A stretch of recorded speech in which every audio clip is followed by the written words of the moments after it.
Good morning.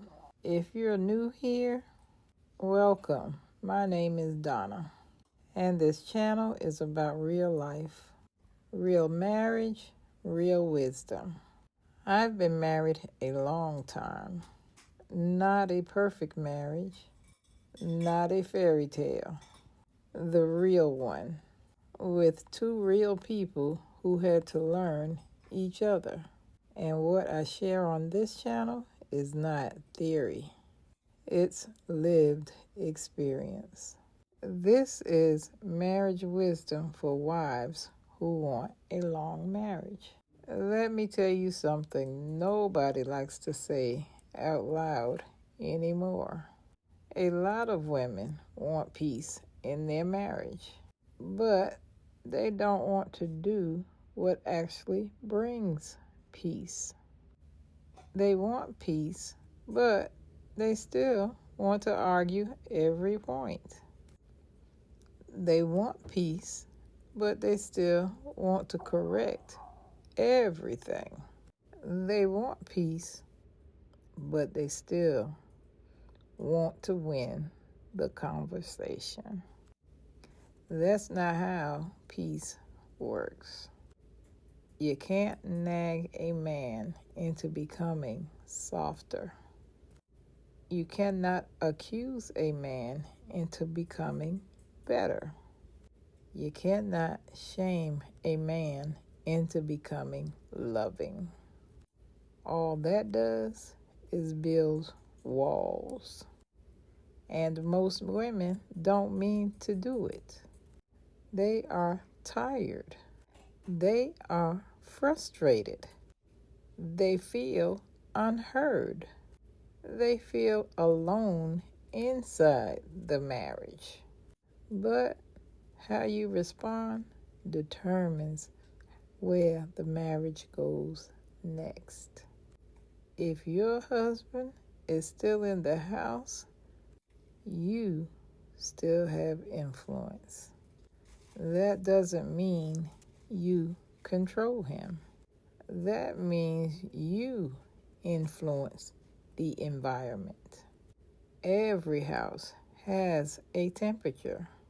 You can feel it when you walk into it. Some houses feel peaceful. Some houses feel tense.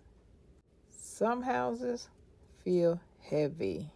Some houses feel warm. That atmosphere is created daily by behavior, tone, and energy.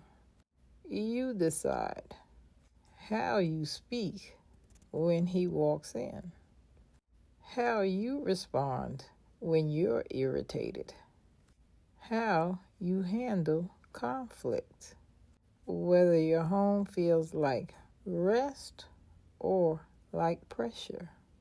That is real power, not loud power, quiet power, wise power.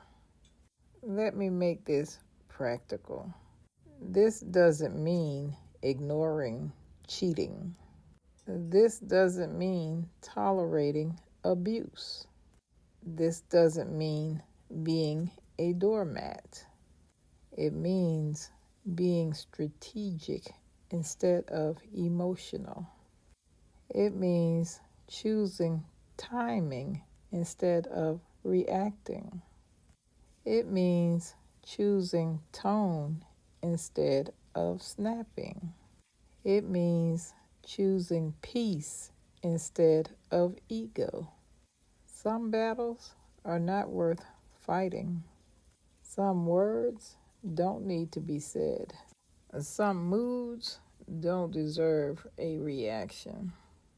And when women learn this, marriages change. Not overnight, but steadily. And because men respond better to respect than they do to pressure. That's not opinion. That's lived experience. Let me tell you something I had to learn the hard way. A lot of people think marriages are built on big moments, big anniversaries, big vacations, big gifts, big speeches. But that's not what holds a marriage together. It's the little things.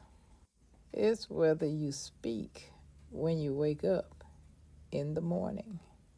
I say good morning to my husband every morning. I ask him, how is he doing? How did he sleep last night? How do you feel? It's whether you acknowledge each other's presence. It's whether you say something as simple as thank you.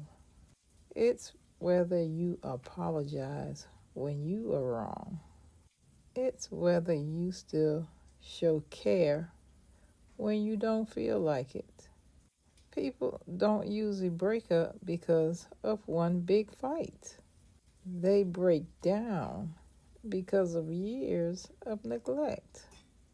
No compliments, no appreciation, no softness, no attention, and no effort. Just roommates sharing a space. That's how love dies quietly.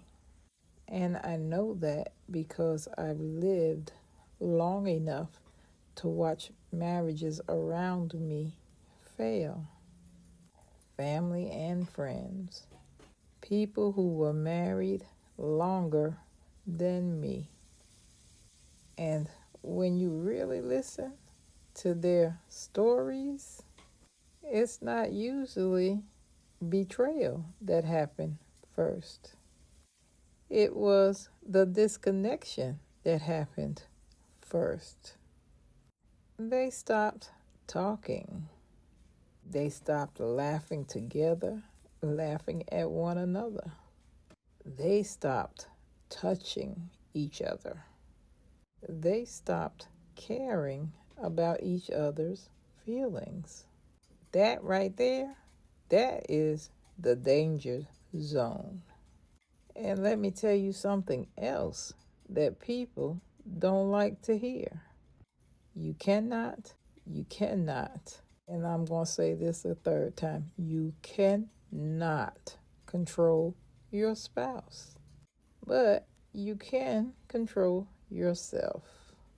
You can control your mouth, your tone, your reaction, your effort, your consistencies. And when one person in a marriage starts to change their behavior, the relationship's dynamics shift. Not always immediately, not always easily, but it does shift. I've seen women change their marriage just by changing their approach, not by begging, not by forcing, not by lecturing, but by becoming calm, consistent, respectful, and most of all, strategic. That's not weakness, that's wisdom. And let me be clear about something else. This is not about women carrying marriages alone. Marriage is two people's responsibility. But here's the reality to that. You can't make someone else change. You can only change yourself. So the real question becomes, what kind of wife do you want to be? What kind of woman do you want to show up as? What kind of atmosphere do you want in your home? That's where your power lives. Let me put it this way. Marriage is not about perfection. It's about consistency. You don't have to copy my marriage. You don't have to live like me. You don't have to do what I do. You have to figure out what works in your house. And once you figure it out, do it on purpose. That's wisdom, that's growth, and that's how long marriages are built. If this spoke to you, stay here. This channel is for women who want better, not loud, peace, not chaos, longevity, not temporary emotions, who want long marriages.